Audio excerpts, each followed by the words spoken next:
Hello everyone, welcome to this lecture. We are doing some questions on SC Verma book. We are doing question number 9 from the exercises.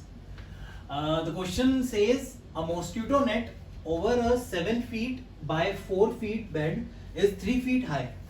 The net has a hole at one corner of the bed through which a mosquito enters the net. It flies and sits at the diagonally opposite upper corner of the net. हम देखो काफी लंबा question है तो parts में करते हैं. बहुत इजी क्वेश्चन है वैसे, देखने में लंबा है अक्सर. तो पार्ट्स में अगर हम इसको देखें तो बोल रहे हैं कि भाई एक बेड है मेरे पास जिसके डायमेंशंस गिवन है 7/4/3 का डायमेंशन है. तो सपोज ये मेरा बेड है, ऐसे बेड है.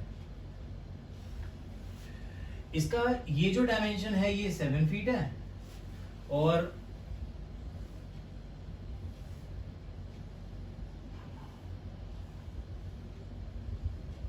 ऐसा कुछ बेड है सपोज. ठीक है, ये जो डायमेंशन है ये 4 फीट है और इसकी जो हाइट है, बेड को मैंने ऐसे बनाया है. ये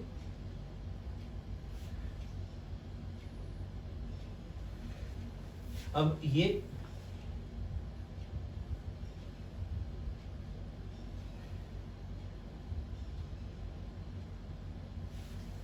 ये बेड है. अब इसकी जो हाइट गिवन है वो कितनी गिवन है? 3 फीट. ये कुछ इस टाइप का बेड है मेरे पास. अब इस क्वेश्चन में क्या बोला है कि the net has a hole. अब ये जो नेट है ऊपर पड़ा हुआ सारा, ये ऐसे ऐसे कुछ नेट है, ऐसे ऐसे कुछ नेट है इसके अंदर, ऐसे ऐसे सिमिलरली ऐसे हर जगह पे नेट है कवर्ड. तो इसमें जो नेट है, the net has a hole at one corner of the bed through which a mosquito enters the net. अब मान लो ये जो कॉर्नर है इसका, यहां पे होल है, तो यहां से एक मॉस्किटो आता है और वो इसके अंदर एंटर कर जाता है, बेड के अंदर घुस जाता है. It flies and seats at the diagonally opposite upper corner of the net. अब इस पॉइंट का डायगोनली ऑपोजिट पॉइंट क्या है? ये अपर कॉर्नर ऑफ द बेड. यानी मॉस्किटो आता है, अंदर घुसता है और ऐसे ऐसे ऐसे चलता हुआ जाता है और यहां पर आके फाइनली बैठ जाता है. ये बोला. अब पूछा क्या आपसे क्वेश्चन में, ए पार्ट में पूछा है find the magnitude of the displacement of the mosquito. ये जो पॉइंट है, सपोज ये पॉइंट ओ है और ये पॉइंट कोई पी है, तो मॉस्किटो की डिस्प्लेसमेंट बतानी है from point O to point P. Magnitude बताना है, बहुत सिंपल है. अब आपसे बी पार्ट में क्या बोला है? Taking the hole as the origin, the length of the bed as the x axis, its width at the as the y axis and vertically up at the as the z axis. यानी ये जो length है इसको मैं मान लेता हूं x axis. ये जो width है अंदर की साइड, इसको हम कह रहे हैं क्वेश्चन में क्या? ये है y एक्सिस. और जो अपवर्ड z एक्सिस, हाइट को हम क्या कह रहे हैं? z axis. Right the component of the displacement vector. Displacement vector के कंपोनेंट निकालने हैं. बहुत सिंपल क्वेश्चन है. आपको क्या करना है, बस इन दो पॉइंट्स के आपको कोऑर्डिनेट एक्सिस के अबाउट इनके कोऑर्डिनेट्स निकालने हैं basically.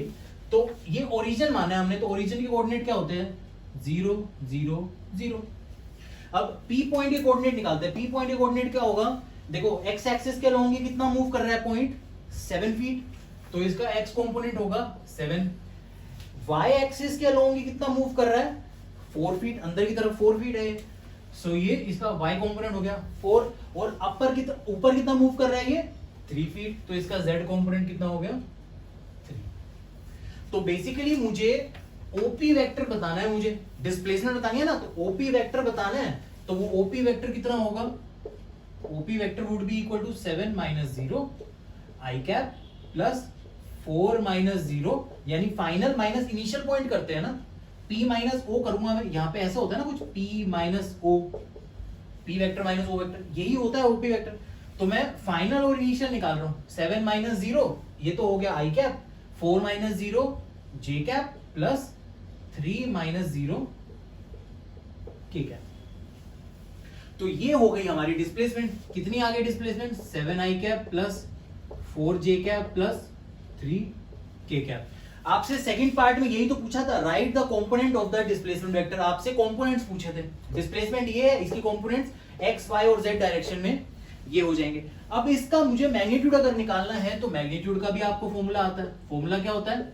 OP is equal to under root of 7 का स्क्वायर, x कॉम्पोनेंट का स्क्वायर प्लस y कॉम्पोनेंट का स्क्वायर प्लस z कॉम्पोनेंट का स्क्वायर, तो 7 square plus 4 square plus 3 square, and this will be equal to 7 का square is 49 plus 16 plus 9, and this comes out to be